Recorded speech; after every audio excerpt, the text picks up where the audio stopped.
recording. I'm recording right now. Am I? Am I recording? Are you? I'm asking you.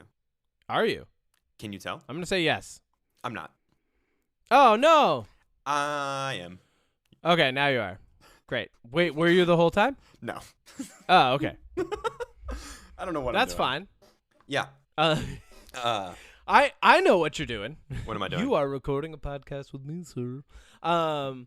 I just told my neighbor about our podcast, who's like literally on the other side of that wall. We can't really hear each other that well. But his name's Dave, and he was like, he's like, when are you recording the podcast? I was like, oh, I'm probably like 20 minutes, man. This is a while ago.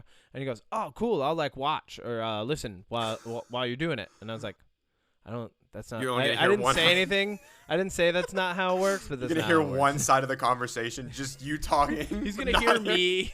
He's just up against the wall. Just is like, he's doing the podcast. Is he just talking to himself? It's just him. Wow, he's got some really colorful things to say to himself. Yeah, he has really long pauses too. It's really weird. Oh my god. I do need to share in the beginning of this. I'm a little bit pumped that I don't have to go to the soccer game today. But it's bittersweet because it's like one of my favorite teams to watch because Mason he's on this like it's not his school team. It's like a league team. Oh, yeah. And they're called Northern United. And I've been watching them play now for like 3 years. And all of them have gotten so much better together that it's just really great to watch them play. Win or lose, it's a good game. I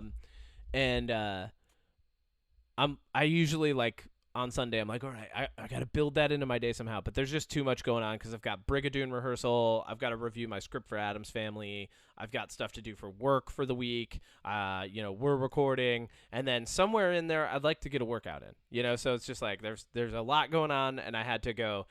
I was downstairs this morning. I'm like, hey, is it cool if I just do like me time today? Is that fine? I wanted to ask permission and be nice about it and just show that I was being considerate. Yeah. But secretly, I was like, it's me time today, regardless. Me of time. what the answer is. Well, because I'm not gonna lie.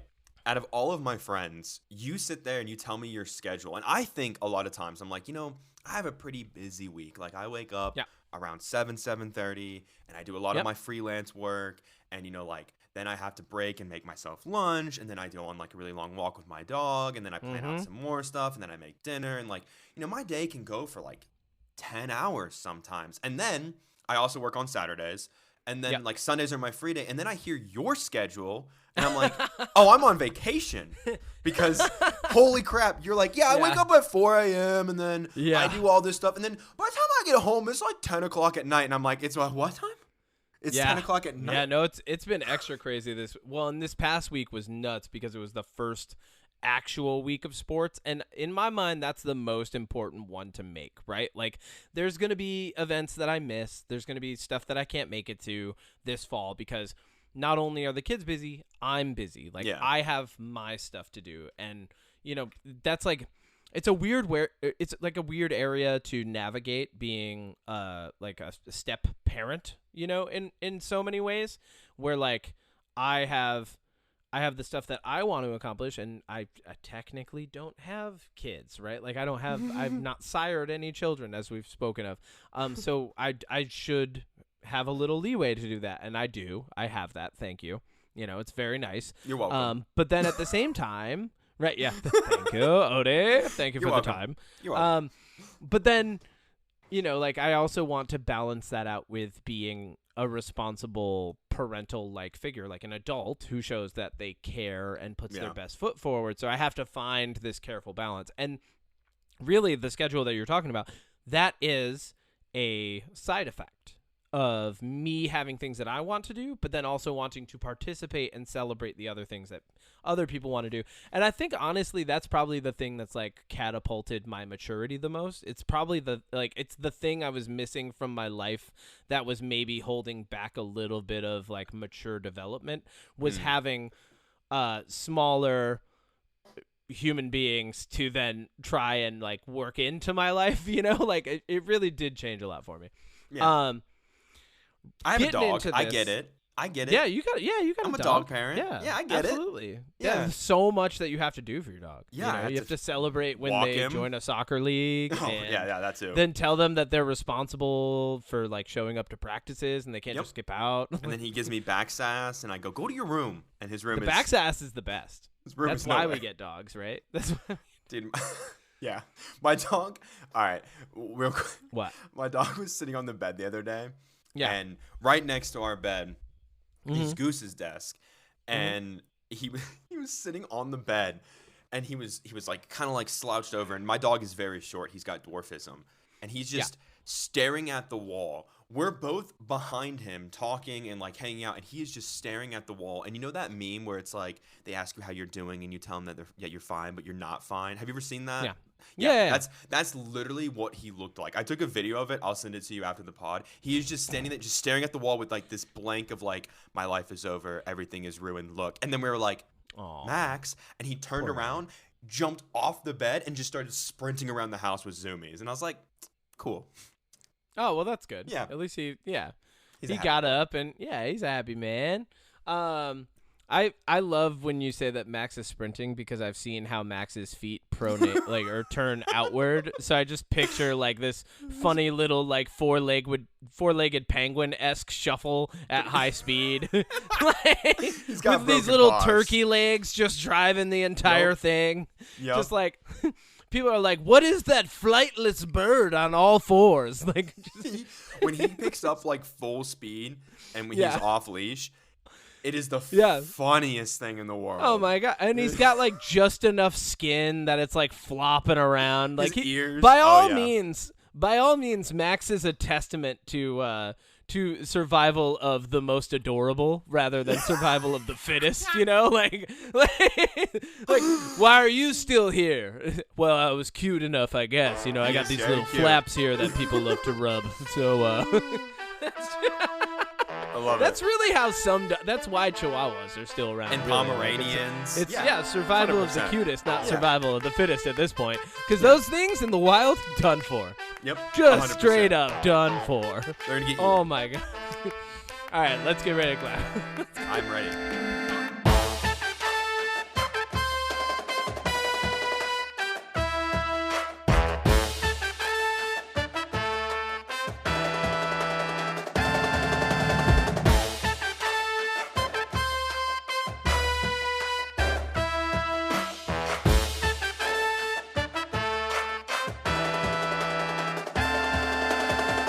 All right, you ready? Yes.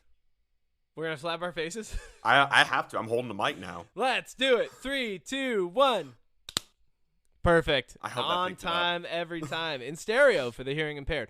Welcome back to another episode of the Unpop Podcast. I am your host, El Capitan Todo de Siempre, Kevin Minor, he, him.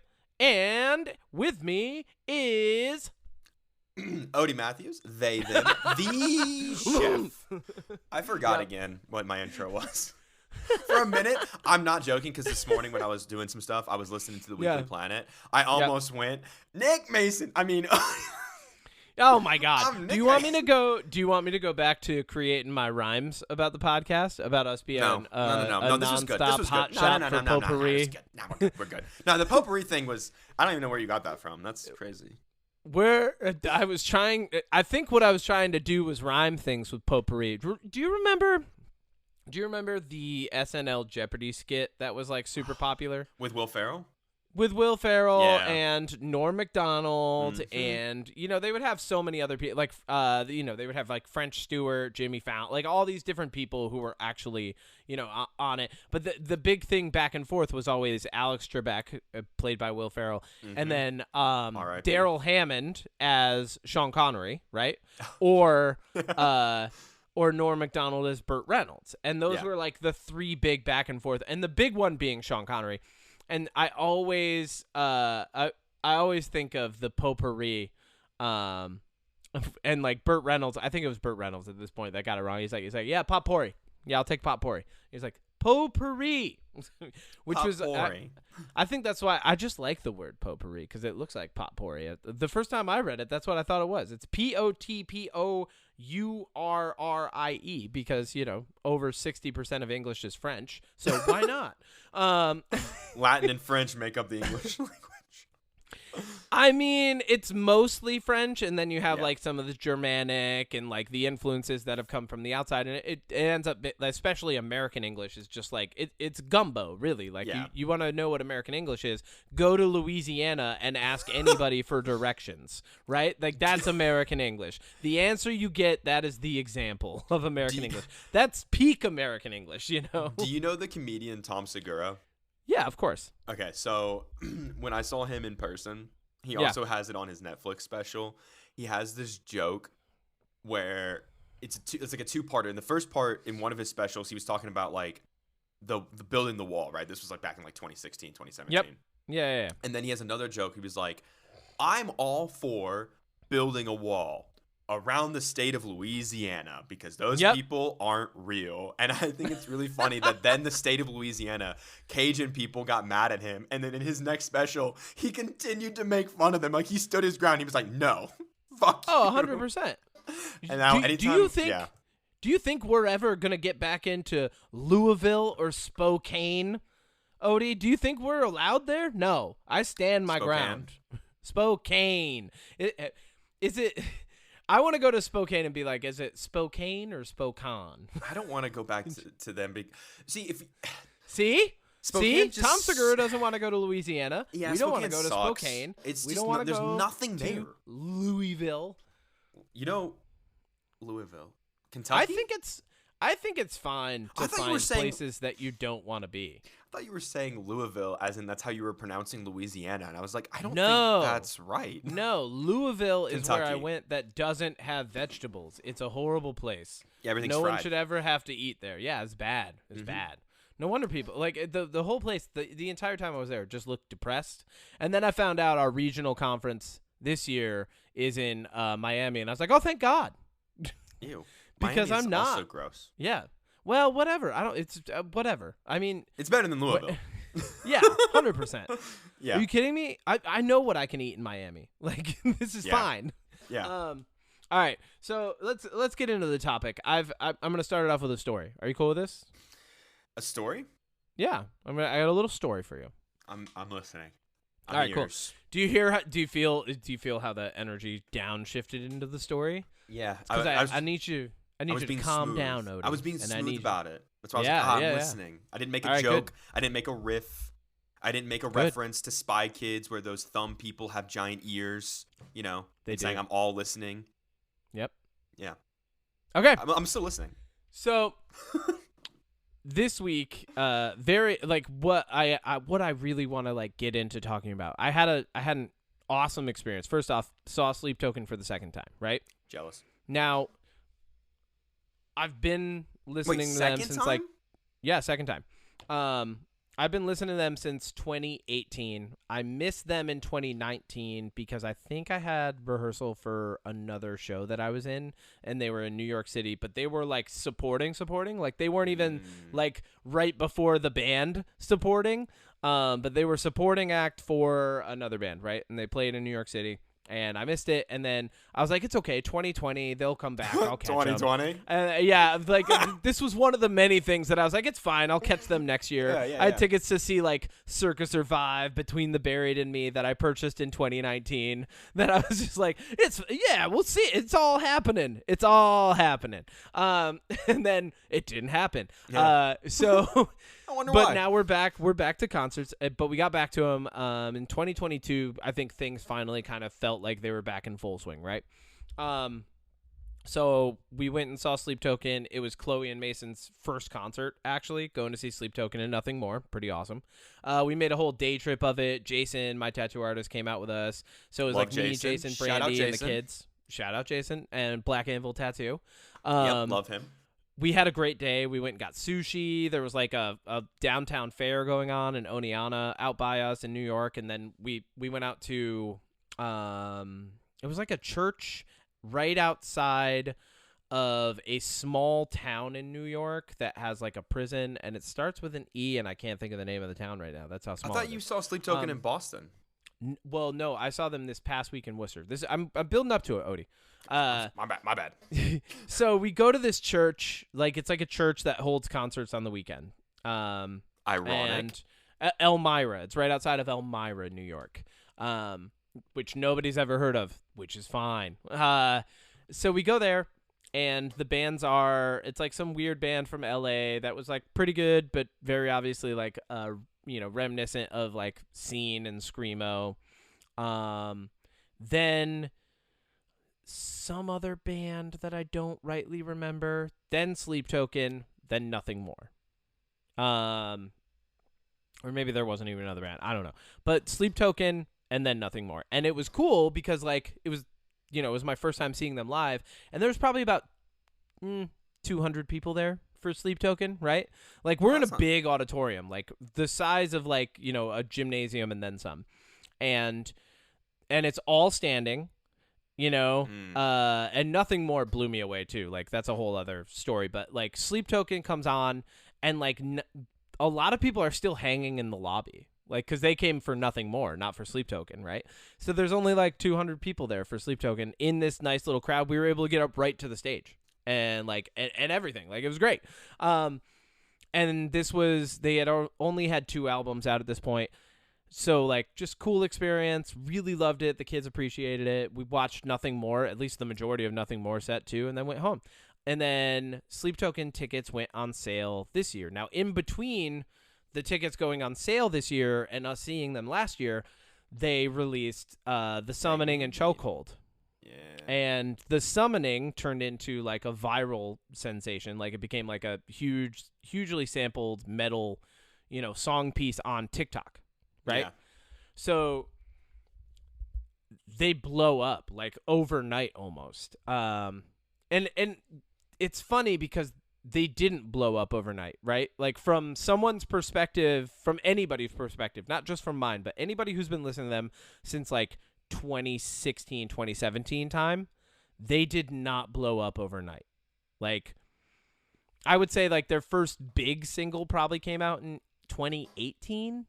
I think it like Jaws or maybe The Offering, but like, So, we've been listening, like Sleep Token's been around for a while. They did not blow up overnight, but this year they did have an overnight influx of success and popularity. So tickets go on sale, and we go to see them this past weekend in Worcester. Now when the tickets went on sale, I was like, oh, cool. Yeah, I'll grab 2 tickets for Brandy and I right off the rip. I'll ask if like the kids want to go or like if this is a date where they could go. Brandy's like, nah, Chloe, they're probably going to have sports. Turns out they did. And then I was like, oh, well, I'll message Jason and see if Jason and Kennedy want to go. And Jason's like, yeah, Kennedy and I definitely want to go. Grab tickets. And I go back on and it's sold out. And it's been maybe a half an hour, right? And, like, I was on that morning. I had a day off, like, when they released the tickets. So I was like, all right, cool. Well, just grabbed them right away. Grabbed 2 for, like, $120. And then they're sold out. And then all of a sudden, tickets are, like, $400 to go see them for one. And it was just a really weird – first off, that was, like, a weird experience. I had never had that happen with a band that I've loved before where, like, just overnight I couldn't get tickets for that. That happened to us with Ghost. Dude, we went back to go to get VIP packages, like 20 minutes after buying the grass seats, and the only thing that was left was grass seats, and they were 3 times as much as we paid. It's crazy. Insane. Yeah. And there's another conversation to have around that. Like, there are bot accounts that are set up that grab tickets and then so people annoying. scalp. Like, it's digital scalping is what it is. But nobody stops it. So we go to see them this past week, and I'm sure you saw the line to go see them. No lie. The last time I was in Worcester, the line from the Palladium, which is the venue, went out the door, around the block, down the block to the end. That's it. 1 block, right? Okay. The line for Sleep Token went out the door, around the block, down that block, turned to the right, went down what essentially was a block and a half, but, it was 2 large spaces between streets, and then around that block. So, like, easily about a half a mile long line of people trying to get in. The venue sold out, and it's everybody's there for Sleep Token. They're the headliner. So, very different experience from seeing them with, like, 200 people who are super into them to 3,000 people who are, like, a lot of them new fans, and a lot of them people who have never even like maybe heard them before and going to see them for the first time, right? So the line takes like probably 45 minutes to get inside, right? Like, and this is, the Palladium's really good. I gotta give them credit. Like, they do a really good job. They had 6 separate security guards patting people down and checking bags outside just to make the line move faster. And then they had 6 different people inside the doors after you've already been okayed by security to come in, checking tickets and making sure that everything's good. And then you can either go up. They have a balcony, they have a mezzanine, and they have general admission. We're in the balcony because that's where I want to sit to watch Sleep Token. It was amazing. What a great view. But we get in finally, and then we go to our seats, and I'm like, hey, I'm going to go get some merch before like it's too crazy, right? Or they sell out. Well, or they sell out. Yeah. So then I get in the merch line, or what I think is the merch line, because it looks like it wraps around half of the venue. And I'm like, okay, cool, yeah, this is going to be a long line, whatever. And the guy who's running security goes, yo, it starts back there. And he points, and it wraps all the way around the other merch booth and around the venue down to the general standing area. So I'm like, all right, well, I got time. I don't really know the first band. I'm not looking to, like, sit around and watch them. Like, they were kind of cool. Like, the ambient noise I was getting from them. They were called A.A. Williams. No one's ever heard of them. You can't find that much about them. Cool band, though. But I'm just, like, listening to them while standing in this line. I'm talking to the people around me, you know, and, like, a lot of the conversations are kind of around, like, how long have you listened to this band? And, like, you know, oh, what's your favorite songs? Like, everybody's, you know, we're just talking about who we're there to see. There's this one dude, though, who's like, well, you know, I started listening to him, like, last year, but then I dug into it, and, like, I could show you who the singer is if you want. Like, he's just, like, trying to, like, flex on everybody, like, hey, I figured out the identities of the people in the band or whatever. I don't like that because people try to do that with Ghost, and like I kind of like that they're just, you know, they're a character on. If you know, it's their character essentially. Yes. And if you unveil that character and it's not who you want it to be, you just ruin something great for yourself. Yeah. I had a friend last year send me a video of the singer in his first band performing for like a local radio station in the UK, an acoustic song. It's very obviously him. He's got him a unique and voice. Another girl, yes, and you can see his face, and you know, his name is attached to it. And I kind of like I started playing it just to like verify that my friend had sent me something real, and then I actually closed it. Like I didn't even watch the whole video. Yeah. I didn't read anything because I was like, no, I'm having more fun not knowing. Yeah. Like I went back to where I am, right? I will say that the lead singer for Ghost, Tobias, he has been very like, this is me and this is my band, but like the point of it is that like he is the face to an extent, and then like the nameless ghouls are kind of like his lackeys, and he still plays a character, but like he has no problem. And I think that's okay, but like I like that Sleep Token, to my knowledge, as somebody who is relatively new to listening to them, I will say, like within the last 2 years probably. Yeah. I like the mystery of who is this singer, because to me he sounds like he could be a couple different types of people, and I don't want to know. I don't even think the point is to have their identities be a mystery. I think the point is that like they're a concept band, and part of that concept is not having faces and personalities. You focus on the music, people on stage. Yes, exactly. You're focusing on that, not the people. Unlike when you, exactly. Anyways, continue your story. Yeah, so hearing that conversation in line's like kind of annoying, but whatever. Like, you know, I'm not gonna like, you know, get into anything with somebody in line. So we're in this line. The first band gets done, and the line's still like kind of slowly moving, and Sleep Token's up next. I'm in line probably another 20 minutes. At this point, it's been about 50 minutes in line.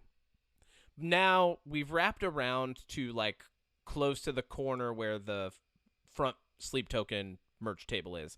And there's actually like, it's kind of a cool spot because you're in like this corner, but you can see everything on stage from where we are because it's above the general standing area.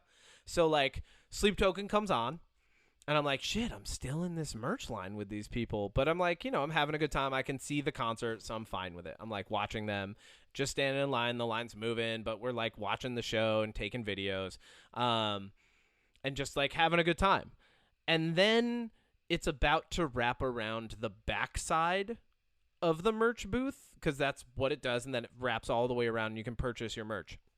And like I like started to get kind of like nervous. I'm like, I'm gonna miss part of the band that I came to see because I'm in this stupid line. Like, this is not what I came here for.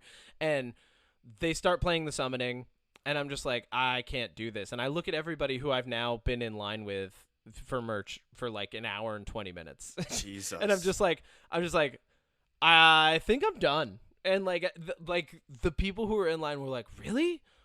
You're done? And I was like, yeah. I gotta go watch these guys. Then buy a shirt. You know what I mean? Exactly. You can buy a shirt online. So I just kind of confidently leave the line, and I step around to the side where I'm still like above the general standing area, and I watch the summoning and 2 other songs, and then they have like these little keep talking to me. Interludes. I gotta leave the room. I'm gonna put my mic down. That's I fine. can still hear you, but okay. They have these little interludes in between their songs where like they're not playing music. There was like some cool quotes going on, some ambient noise, and I like used that time to then run around the side of like the venue, go back up to the balcony area and sit down with Brandy to watch the rest of the show. And I'm super glad I did, because the sound where we had seats was infinitely better than anything else. We were dead center, like halfway up the balcony, and you could see everything perfectly. You could see the graphic on stage, you could see the drummer, the singers, the bass, the guitar, and Vessel. Even like, and we were like directly positioned to be looking at the center of the stage. So it was like love that. The best seats we could have possibly had for this. And I'm actually like, I was a little bit mad at myself that I missed half of the show from that seat, you know? Like I was like, damn, man, why did I even stay in that line that long? And then the show gets done, like their main set gets done, and then they play The Offering as kind of like an extra song. It's like a built-in encore, right? So they start playing The Offering. I've already seen The Offering. It's not anything like brand new for me. So I'm like, we watch most of that, and I'm like, hey, do you want to go? Like, do you want to go beat the traffic so we can get out of here? Because like I don't need to see it again. And Brandon's like, yeah. And we're on our way out, and the girls who were behind me in line were just walking out with the T-shirt that they had gotten. So they literally spent the entire concert in line for a T-shirt. Ooh. And it just like there was a lot that like kind of was going through my head, right? Like I'm not judging them, but I was judging the experience of standing in line. And it made me think of like people who go to theme parks when a new roller coaster opens up and they stand in line for 5 hours, and that's the majority of their day. Yeah, I've been standing in line. And then I kind of like, I dealt, you know how I am, like I start pulling the information there back a little bit. And I'm like, well, that's an interesting, of course my perspective is going to be the experience trumps the memorabilia, right? Or like the bragging rights, or, like I'm not the guy sitting in line saying, oh, I figured out who they are, where maybe as a younger version of me, I would have. And I'm not the person standing in line the entire concert just to get a T-shirt, right? And I'm not going to stand in line for 2 hours afterwards to get a T-shirt either. That's not the part that matters to me. The part that matters is the meaningful part. And it's because, and this is where I really wanted to go with this. This is a long way to get to this. I said this is a very long story. But I needed to set all of this up. There is a bittersweet thing that happens when you watch something that you love gain a huge amount of popularity. And I think it's hard to put into words, but I finally put a component of that into words. In thinking about this, I was like, oh, when I first, and this goes for anything, like if you're like an old school, Secret Wars comic fan, if you're someone who's been listening to Sleep Token since 2018, if you're someone who was a fan of Circa Survive when they released demos in 2004, if you're someone who, was a fan of Ghost when they were releasing demos, like there's this thing that happens. Zeal and Ardor is another metal band that this happened with. When you're someone who was into, even like Olivia Rodrigo when she was just doing like little demo musical, things, the right? Show. yeah, whatever it is. But like when you're a fan of something like that, and then it gains this absurd amount of popularity overnight, I think part of the bitter part of that, like you're like, sweet, this is awesome. Yeah, I'm glad everybody appreciates this. But then there's a part of the bittersweet part of that is that you understand that there's also a new group of fans that are coming in. Yeah. And it's a different group. And it's a group that values the commodity over the substance, right? It's a group of people that will stand in line the entire time and use that as the experience that they tout. And I'm like, well, it would make sense then. You know, part of this almost justifies like gatekeeping in my mind, or the people who qualify like how much someone actually likes something. Like anybody can buy a ticket to Comic-Con. Anybody can buy a ticket to a performance. Yeah. How much are you appreciating the intangible portion of that does come into question. And I think it does for some people who have a certain level of experience that they want to ascertain somewhere. Does it justify gatekeeping and some of the negative, like, hardcore fan experiences that come along with that? Not really. But because it's like, and this was the thought that followed that up, because those girls, like, that's what they wanted was that shirt. And that's fine. They got what they came for, right? And not only that, they paid an arm and a leg for it.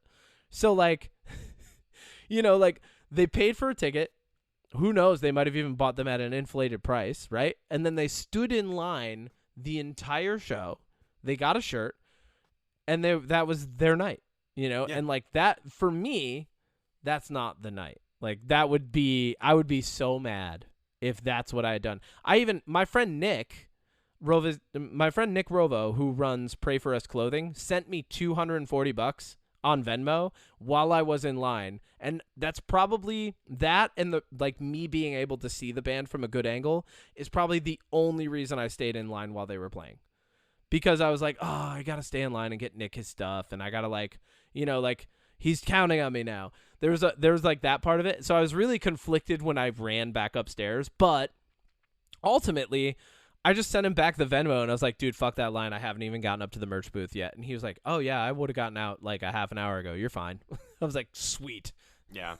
But, you know, like, one thing that I really want to get into is, like, that's an experience that you've probably had. That's an experience that so many people have with something that they love that is, like, art, right? It's something that we consume. It's something that we are the spectators of, where a new group of spectators come in, and in our minds, we don't necessarily qualify them as being as appreciative as we are. And this happens, like, with Star Wars all the time, right? Think about the new influx of fans that came along with the new Star Wars, right? Yeah, well, I was going to say, I didn't want to interrupt you because you were on a roll, but couple points that I want to go back and interject with. Mm-hmm. One, I think it's funny because, like, a good example, I've been following Noah Khan since 2018, right? Yes. Okay. Yes. This is exactly. I forgot to mention this. Yes, this is exactly what I thought about. Was you had a similar experience when you wanted to get tickets to come back out and see Noah Khan.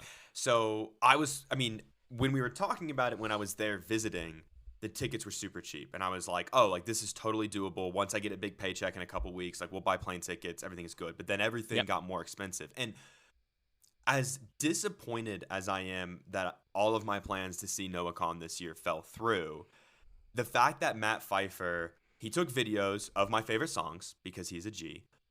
He is a G. When he was there.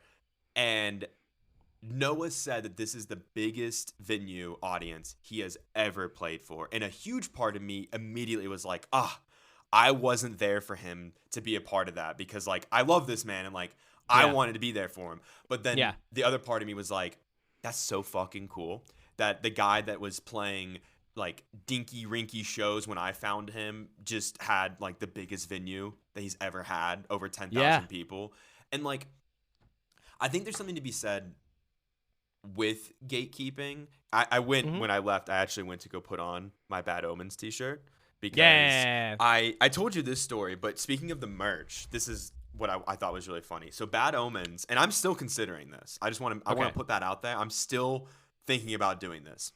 Okay. Bad Omens general admission tickets are selling for about $150 right now. And now their venue is all general admission. There's a couple like suite boxes, but this whole venue is just general admission. It's been $150 since it was announced. Like no influx of price. Luckily, don't have to worry about that. But they are selling a specific, special, unique collaboration with Demon Slayer for Death of Peace of Mind.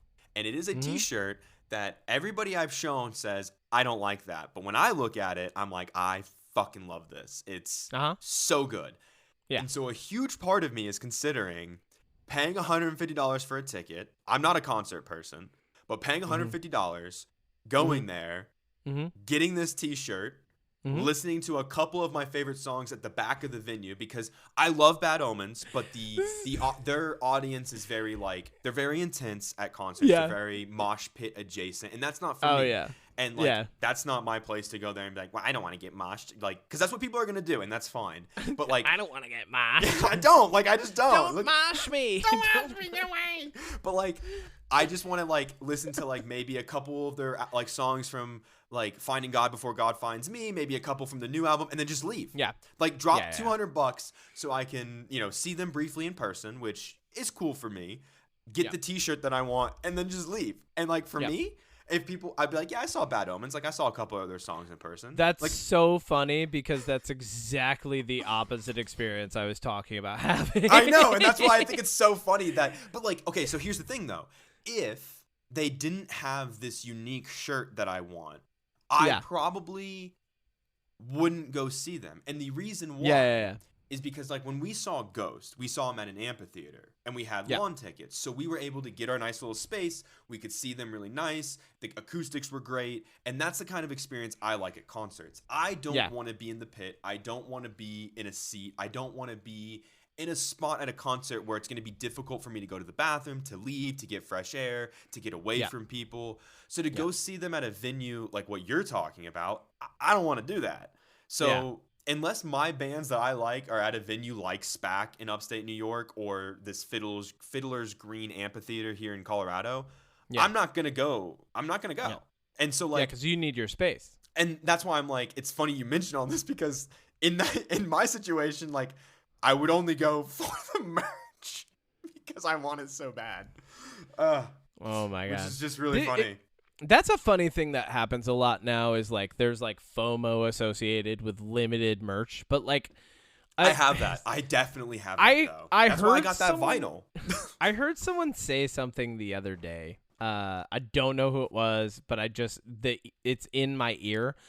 The term limited, and I agree with this, the term limited is so funny because it's only limited because you made it limited. Yeah, limited edition. It doesn't have to be limited. Yeah. A limited is just a stupid selling point that capitalizes on FOMO. And I think a big part of, like I bought the Sleep Token tickets right away. I think part of me knew that they were going to sell out. Yeah. Like part of me was like, I need to get these now, because the year before, even just, it was only 6 months before the tickets went on sale for the new tour that I was seeing them. Yeah. But I had bought those tickets like literally only like a month and a half in advance. But I don't think there's anything wrong with, because like if you're a concert fan, right? And I think Taylor Swift is I don't like Taylor Swift's music. Yo, fuck those ticket prices. But like that's what I'm saying though. Before you even say anything, fuck those ticket prices. I'm never paying that price to see an artist. God, no. I'm not doing it. Like I said, I'm not a big concert person. I've never really. I got dragged to a lot of like Kenny Chesney and Tim McGraw concerts as a kid, and like, oh God, I'm not saying that made me not like concerts. That's but horrible. Let's connect some dots. Yeah, it was really bad. But like the idea that like, oh my God, my favorite artist and I love concerts is coming to my town. The tickets just went on sale. I'm gonna buy those because I think, like buying them because you want to go see them because you like them is no different to me than when. And I did this for all of the Star Wars movies. I've done this for a couple other really big movies where they're like, you can get your ticket for a Thursday night preview showing or a Wednesday night preview showing, and it goes on sale right away. Like, I'm going to do that because if there's a movie that I'm like, I fucking love this movie, I don't want to risk spoilers, I don't want to miss out. Like, I think FOMO can be associated, but I don't think there's anything wrong with jumping on the opportunity to secure your spot to see something that you love, appreciate, enjoy. Like, I don't think there's anything really, really wrong with that aspect of FOMO. Yeah. Yeah. I'm thinking about it like I've been thinking about it a lot because this is such a what? I just remembered. Speaking of movies, I did that for Indiana Jones and the Dial of Destiny. I still have not seen that movie. I did it for like a Wednesday night preview showing. Didn't show up. Refunded my ticket, bought a ticket for Thursday, was like, I'm not going to go. I did that for Thursday and Friday, and then eventually was like, I'm not seeing this movie. Oh my God. Anyways. Yeah, okay, so that's extreme. Yeah. Also, good on you for not seeing that movie. I still haven't. It's on Disney Plus. I hear it's bad. Bummer. Yeah, like another thing that I kind of like learned about myself in this experience, because the only thing that kept me in line is, like I said, I was able to see the band from a really good angle, thank God, from where I was in line. Because at this point, the line had slowed to a crawl, and it's probably because they were on stage, and also the merch booth was probably running out of merch at this point. I was going to say, I'm surprised they didn't sell out. I'm pretty sure they did. So a friend of Nick's, who I know, her name's Chevy. I've met her a couple times. She actually, she and I know a lot of the same people in, like Idola, Dance Gavin Dance, like that realm. She's actually doing makeup for them now, which is cool. And yeah, she's doing Sleep Tokens makeup, but I totally get it because she's an amazing professional, and that's like her passion in life. But then she's also running the merch. So like there was another part of me that was like, oh, cool, Chevy's here. Like that's nice. And like, so it was cool to like know the person running the merch, and I was like, all right, well maybe I'll get around to her. But as soon as it was about to wrap behind the merch booth, I was like, I can't stand in line behind the merch booth while Sleep Token's playing. I can't do it. I was gonna say, there's no way I would have. No, it's horrible. I would have done that. And there was a part of me, like I literally had a panic moment, and I never panic. Yeah, I'm not a panic person, and I was just like, there was a part of me that was like, if you stand in this for even a second while not watching Sleep Token, what kind of a person are you? I also learned, and another thing that I've learned, I'm not a line person. And it's because I am a performer. It's because I am someone who likes to create. I'm someone who wants like the best possible experience of all experiences. I'm not someone who settles for experiences, right? Like if I'm going to go to something, I'm going 100%. You know how I am, right? That's how I build my schedule. If I'm doing something, I'm doing it 100%. That's it. There's no moderated or mediocre experiences that I want to have in life. I want to do, like, if I'm going to a dinner, I want to go to the special dinner. If I'm going to go to a restaurant, I want to have like something that's unique that's there. I don't just want to go do something average ever, and I've gotten used to that, especially from knowing people. Like when I go to Empire Live, like I'm talking with the venue owner, and I'm hanging out with the guy who books the shows, and like I'm having a different experience. That's the experience that I want to have. I don't want to just be in line or just be in a crowd. I want to like actually interact with things. I agree with lines though. Like I'm not an impatient person. I don't think I'm an impatient person. I'm sure I'm impatient at times, but yeah. I literally last weekend was driving to my second gig and was like, I'm hungry. I'm going to get a burger. Oh, look, Smash Burger. I like Smash Burger. And I walked in and the line was probably like 15 people. And I was like, nah, never mind. And I turned around and walked out. Because like, there is something to be said that like, even if I had all the time in the world, is standing in that line, if it takes 30 minutes, is what's at the end of the line going to be worth my time? And I've learned, especially more as I, finish out my 20s. Yeah. I feel like time actually is the most important and valuable thing you own. And I know a lot of people say that, but like... No, I'm with you.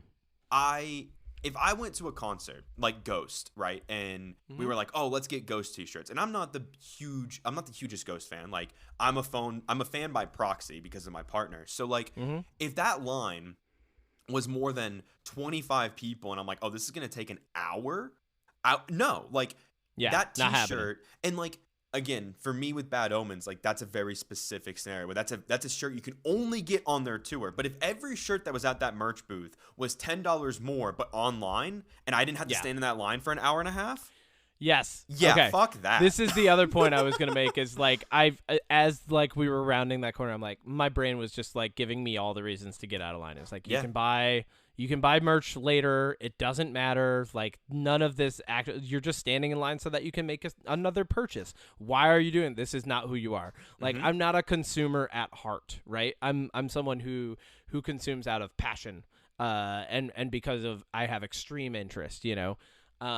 So yeah, like and the line thing, I'm 100% with you. I even just the other day, like Mason was like, "Hey," I was like, "We got some time. You want to go to Lox of Bagels?" And he goes, "Maybe." And I like looked at the time and I was like, if the line's bad, I'm not doing it, man. Yeah. And like, yeah, I was just like, I'm not wasting time in. We've been there with a like long that. line. I'm not doing. Yeah, we have. Me, you, and Danny, and I was like, That was not that long. If it was any longer than what it was that day, I would have been like, nope.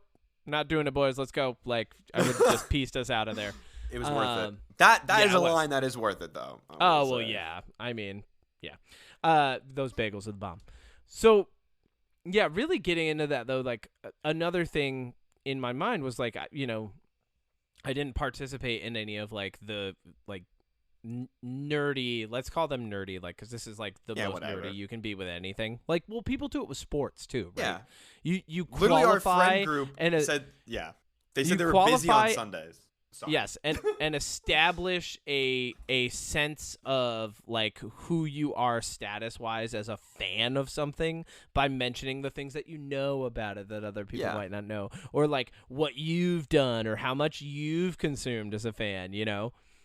Oh, sorry. I really I found those moments really comical because I'm just sitting there by myself like no, that's not how we should be doing this, man. Yeah. This episode's gonna be a lot of no, you go ahead. No, you. But let's handbrake turn into talking more about the gatekeeping aspect because I will fully admit when I was younger, especially when I was in the military, I was a problematic gatekeeper. I definitely was the type of person that was like, oh, I'm a fan of this and now you're a fan. I've been a fan longer, so you need to respect my fandom. You know what I mean? And that's such a stupid, like, besides all the other things that it is, like toxic and just like rude and disrespectful, it's just the stupidest way to approach anything. And so fast forward to like now, like going back to the Noah Khan example, like I love that there are so many people who feel the same way about his music that I do. And if this was 10 years ago, I think I would be very gatekeepy and be like, well, you don't understand. But like, I've been following Noah since 2018. And that's, to me now, like with fandoms, and I'm curious what you think. But like, I had somebody, and Byron's even done it. We mention Byron in every episode. I love that. That's like and just Matt. And Matt. Every episode. Those are our best friends. But I love that I have people that are like, "What is this thing in Star Wars?" And I'm like, "Let me tell you." There is something to be said. Like, and I have a friend like this. My cousin-in-law, if that's a thing, Ariel. Yeah. She is a huge Bad Omens fan, and she's been following them since way before I got in. I only got into Bad Omens on their Finding God Before God Finds Me album. So like there's an album before that, and then there's obviously like them being an underground band and stuff before that. She's been following them forever. And now like in fandoms that I'm a part of, like finding people that have been there longer and can tell you more about like what it was like for them in their early days. To me now the approach is, oh, that's really fucking cool to learn, and I want to know this. Whereas if I was in those shoes, like I said, like 10 years ago, I don't think I would be that way. I just wouldn't. I know I wouldn't. Yeah. I think the reason I maybe emphasize the experience a lot, and part of the reason like I was formulating these words is like I have that experience with a lot of bands, and it's because I'm constantly I'm always on the search for like some new music, a new sound, a new thing to get into, you know, like I got into Leto when Leto just had a couple EPs out, you know, and now Leto's doing all these crazy big projects. Like Dance Gavin Dance, I have a memory of seeing them at a skate park with only like 350 people in attendance. Like there's all these little and now like they're selling out the PlayStation venue in New York City, and I'm going to see them. You know, like there's a lot of different times in life where I've been there watching something grow over time, and I've even experienced that in my own, you know. And I think that's why I maybe appreciate that and the experience of like being there and being present for the growth and development of, you know, a concept's, like an artistic concept's prosperity, or a, you know, a piece of like popular culture's prosperity. I appreciate that more than I appreciate the commodification that comes along with it, right? Because and it's only natural, and it's just because we aren't those people, right? So like what you said about toxic gatekeeping, like it's only toxic if you don't shut up about it, right? Like there's something to be said. Like it's only toxic if it's anything besides conversational. Like you can qualify how much you like something. That's fine. Like you can establish that through conversation. 1000%. That's probably important to like let people know how passionate you are about something. But when you turn it into something that matters more than the fact that both of you are appreciating it, kind of talk down to then it's toxic. Yes. Yeah. So like, and I think toxic is the best word, because you can have a level of fandom, right? Like you can have a level of enjoyment, you can have a level of passion for things, but once it goes over and it starts to supersede someone else's experience there, it has become toxic, you know? I agree. And I don't know. I think it's really interesting because now, and I know it's just funny, like, because I used to be exactly what we're talking about, and I think maybe everybody goes through it a little bit, because like I've known a few people in my life that have kind of been a little like gatekeepy, and like when I was around the same time that I was, like same age, but I don't know. I just think now it's for me, and what I love is that like.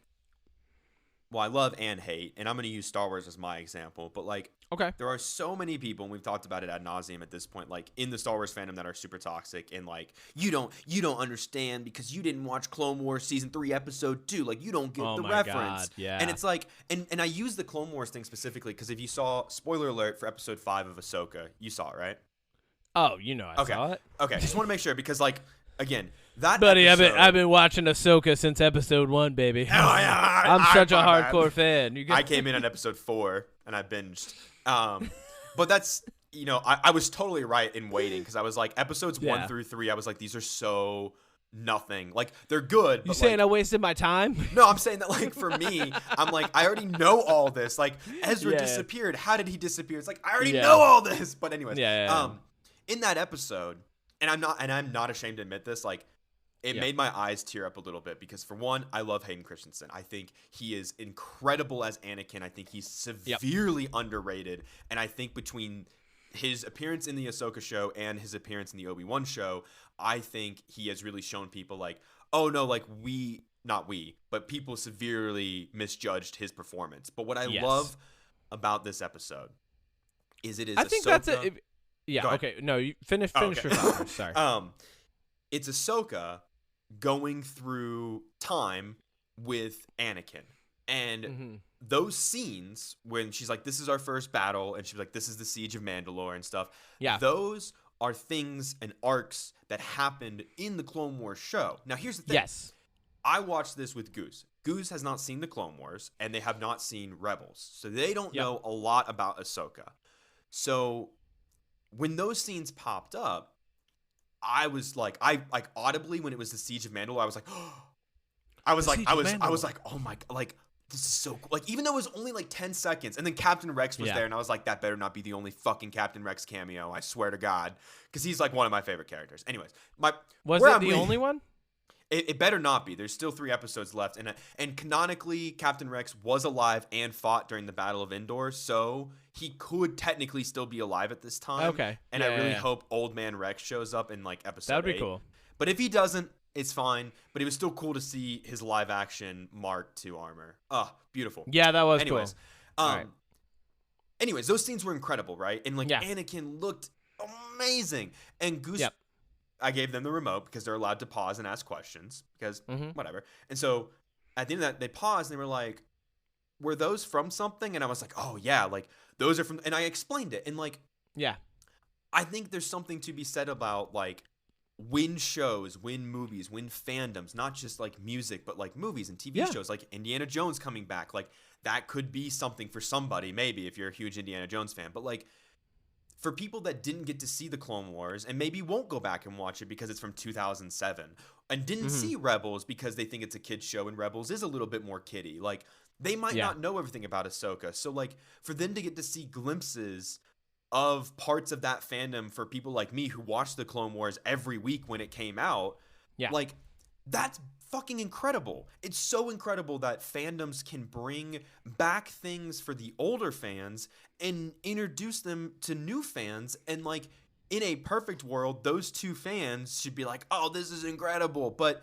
more often than not, it's, oh, well, you don't even get it because you didn't see it. Like, you don't even know, like, you don't get it. Yeah, like, Instead of using that as an opportunity to share something nice, saying you don't even know is definitely the example of like bad gatekeeping, you know?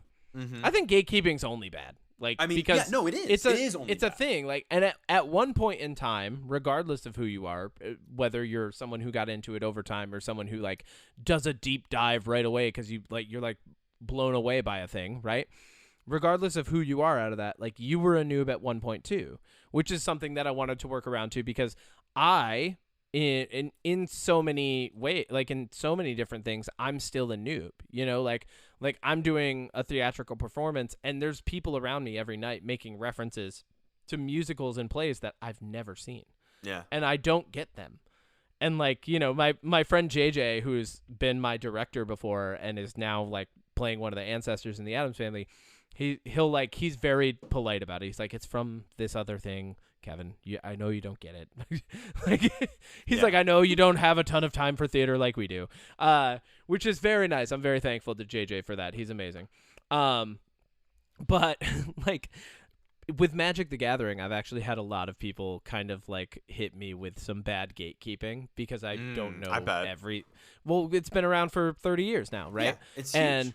And I haven't had enough time my entire life to just be dedicated to this thing, and nor would I want to. But I really enjoy it, so I find myself interacting with people to a certain extent, and then like they either are, you know, welcoming or they're gatekeeping, you know. But ultimately, I think because of the way that I try to veer conversations and like how I enjoy things and I try to be more inclusive, I think because my effort is going toward that I've had less and less gatekeeping experiences over time where, you know, a lot of times I'll qualify my newness to a thing very quickly. I'll like when I went to Anime NYC, I'm not that huge an anime fan, but I know a lot. Like I know a good amount. But I'm not as much as the guy over there dressed up as the obscure character from Fruits Basket. Like, well, I don't know that much. It's funny you mention anime, though, because, like, that's also really funny. Because, like, there's and you don't know this, and I'll tell you now, there is a trickle-down anime for me, right? So, like, oh, yeah. You, out of everybody I know that likes anime, you know the most because you've seen the most. And, like, if I mention an anime, 9 out of 10 times you're like, yes or no. Like, I've seen that, but it's bad. Or I've seen that and it's good, but not very few times have you been like, I haven't seen that. And then below you would be my partner Goose, because Goose is the one that introduced me to anime. So they've seen quite a few more than I have still. But then there's me, and I'm like, yeah, like I've definitely seen the more popular ones. But then below me is my other really close friend that I told you about earlier, Mark, who I introduced to anime.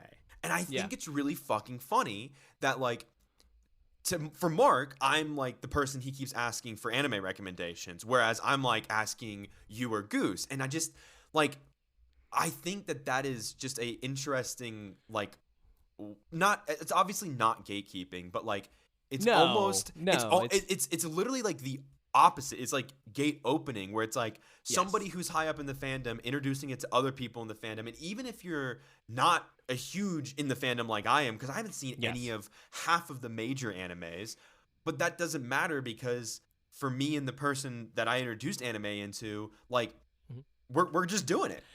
Yeah. I mean, I was super lucky when I got back into anime. There was a club that formed on Facebook called the IGN Anime Club, and it was run by people who worked at IGN, and I joined it, and there was probably about like 1,500 people in it, and the group grew to like 18,000, right? And so the thing that happens with any group on social media that grows like that happened, where like there were a lot of really passionate people who were very welcoming, and then there were people who were more opinionated that came in, and then there were like some extreme trolls, and like, you know, it just became too much, and the people from IGN couldn't manage it.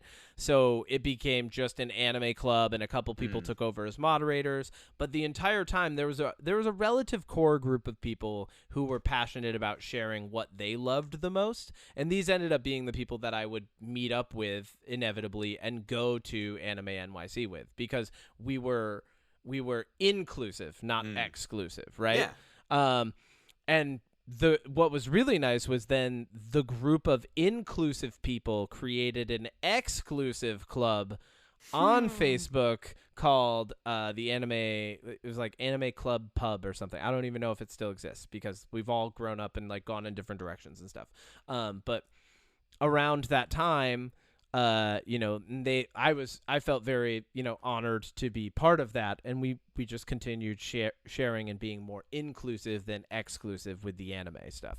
So I was very lucky that I had a group of people who were way more into it than I was, who were, anytime I had a question or anytime I was looking for something, they had it. So like I didn't just have one person. I had a bunch of people in a very, like, I want to use this in the best possible way, in a very safe space online. No, seriously, like that was probably important. That's why we need those, right? It's not like every space has to be a safe space for you specifically, but like having safe spaces is important when you're talking about the digital space, you know? Can we talk about that for a second though? Because yeah, sure.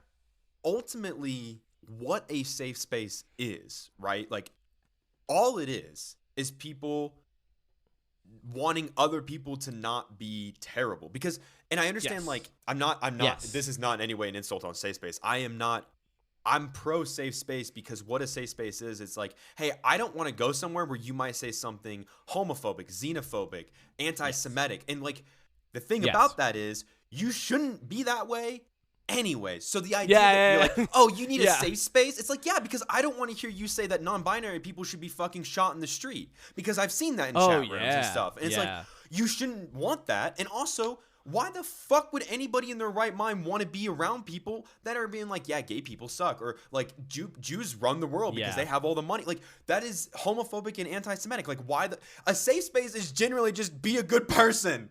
Yeah, and just like, and not only that, I think a misconception that a lot of people who get too caught up in either societal or political rhetoric, a misconception that they end up having is that safe spaces are like super cushy, when they're not. They're still what they are is they're actually, because they're so safe, you can actually talk about negative things in a much more positive and constructive way. You can have a real conversation. Yeah, and you know, as you're explaining this, you know, I'm kind of recognizing like, oh, you know, you like, and I'm going to use the word lucky again. Like, you and I are lucky. We happen to have found safe spaces, both with other people and with groups that we're in, right?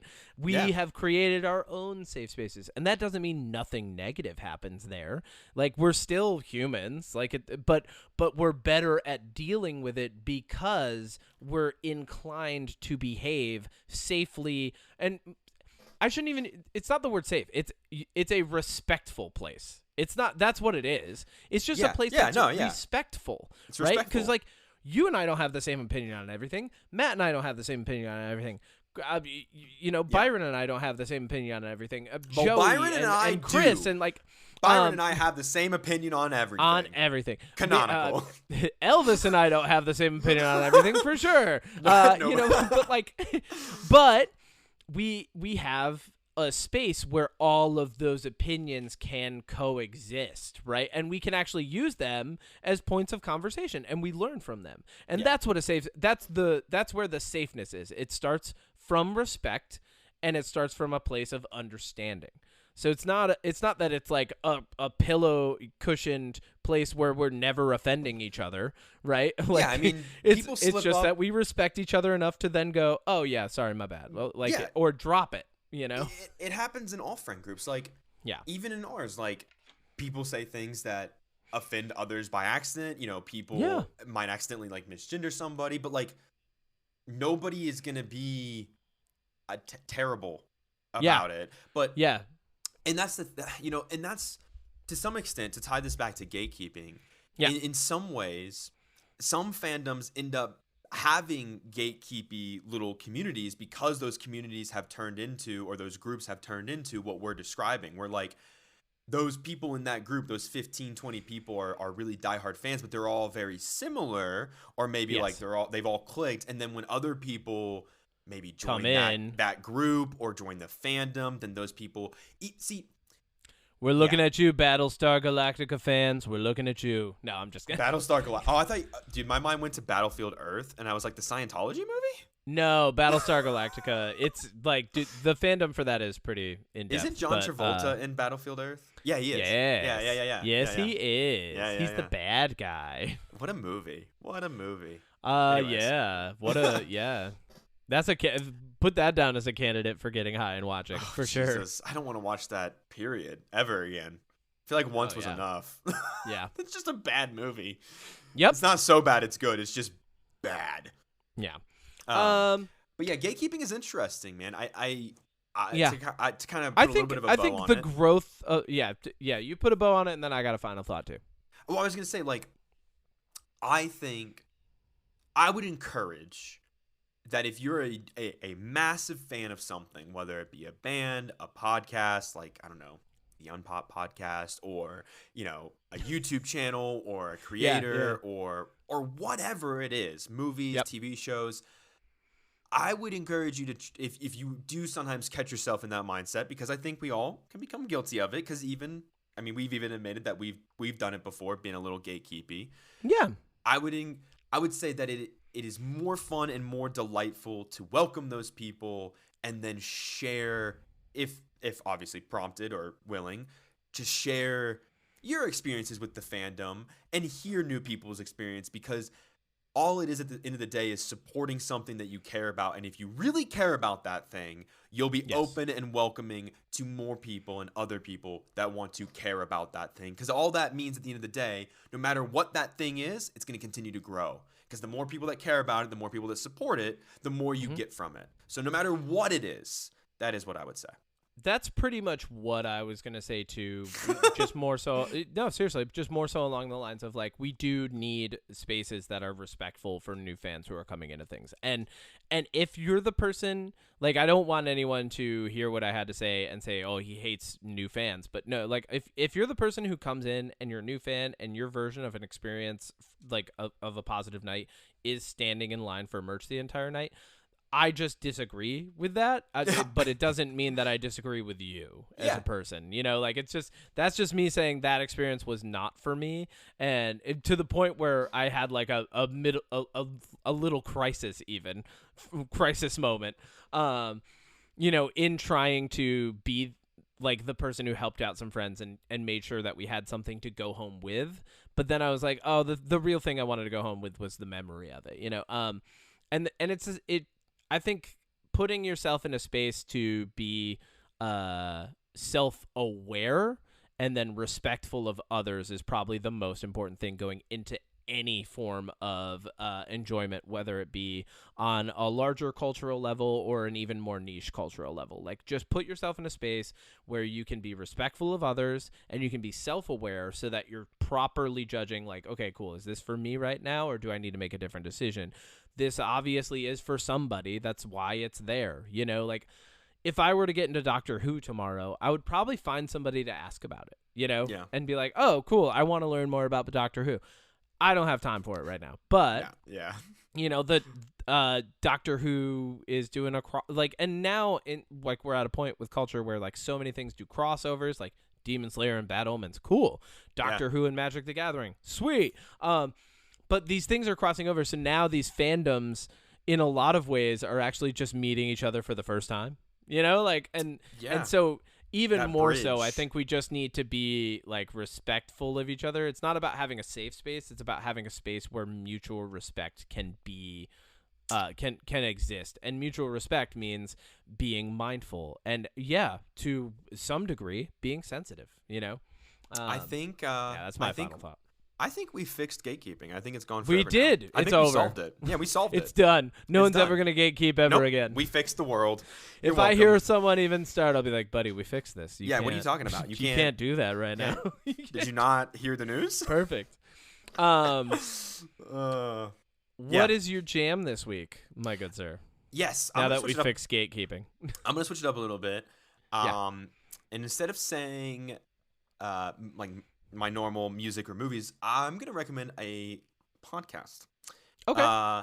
There is a podcast that I've been listening to for a really long time, and they have a massive backlog of episodes. So if you are a history buff like myself, and you just love to learn, or you just love to hear things, whether you retain the information or not, there's a podcast called Do Go On.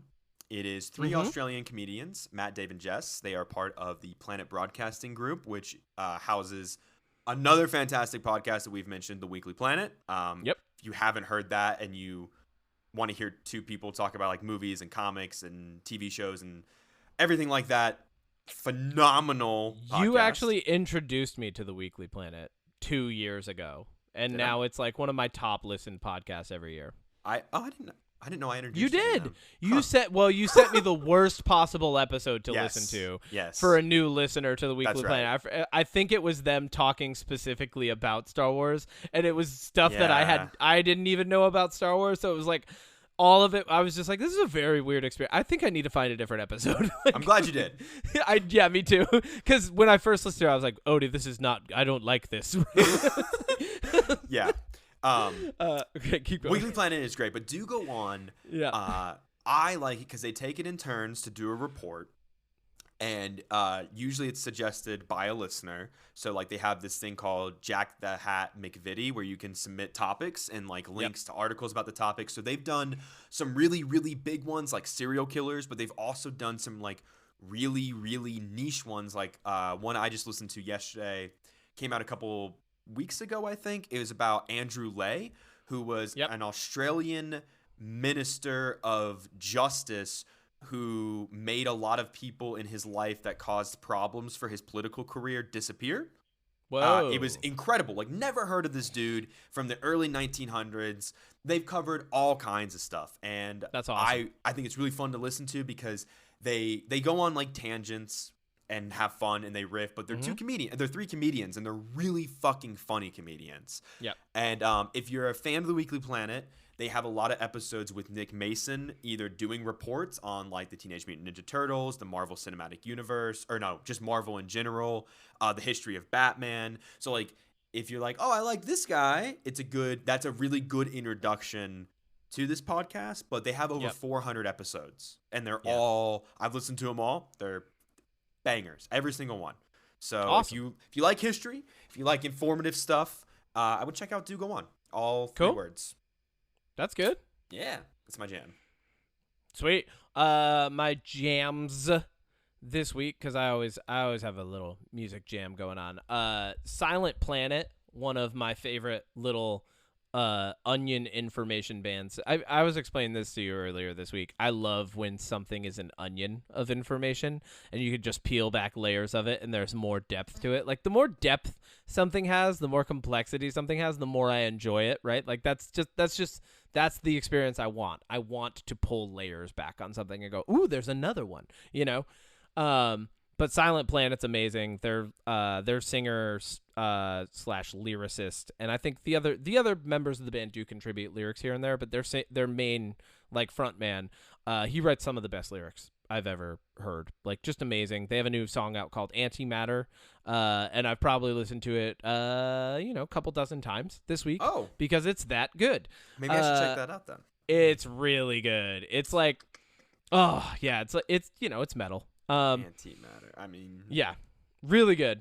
Highly recommend listening to Silent Planet in general. They have another song that they released last year that I loved called Panopticon. Super, super good.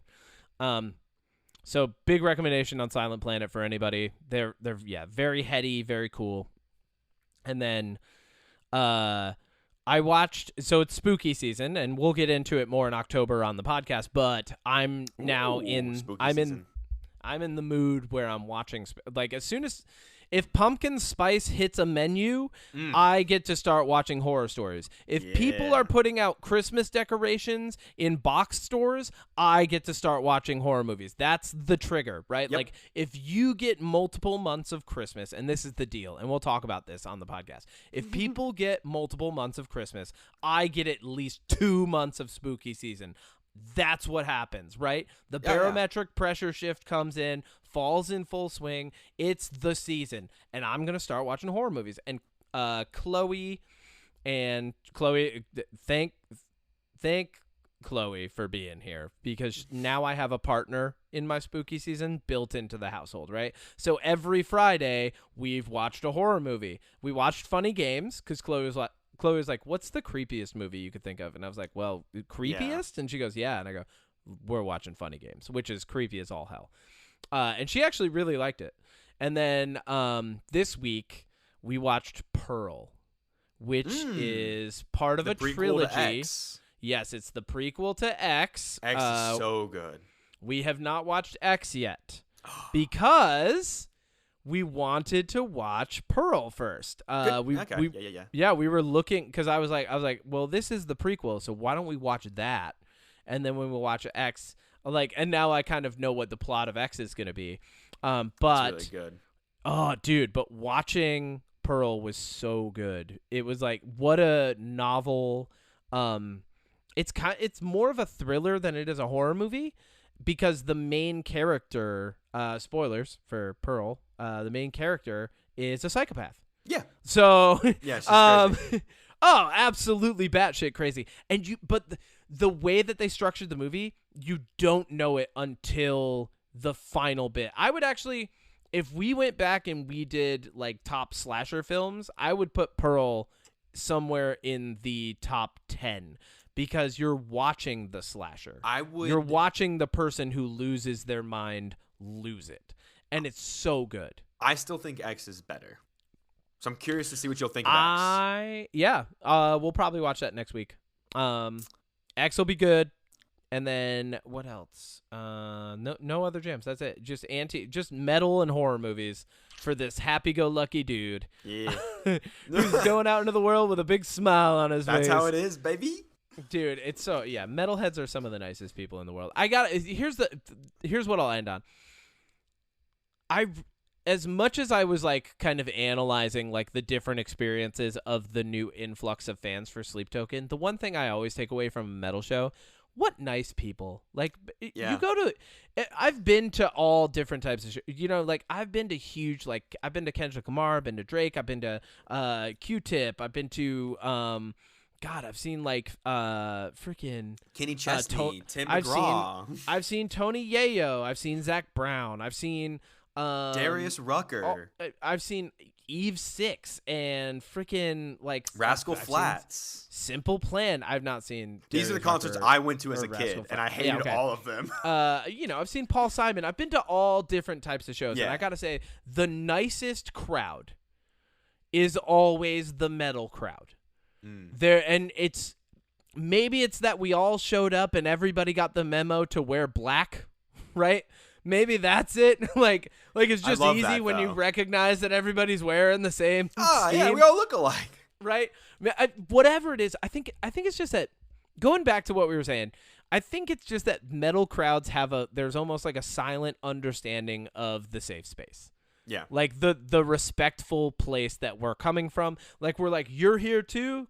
Respect, right? Like, because we already know, because we operate in a world where metal is always a subculture, Like, it's always been a subculture. And so to be around any massive group of people who appreciate the subculture that you're a part of, that most of the time, if you were to show it to people, they'd be like, ew, I don't really like that. You know, like being in the room with people who are like, yes, I like that. It's just so refreshing and it makes you so happy. Like, love it. Yeah. Metal people, shout out to metal people. They hold it down. And yeah, they're just the best. They are. That's it. Yeah, go to a metal show and enjoy it. Just end it there. Yeah, they are. Done. Yeah. All right, that's it.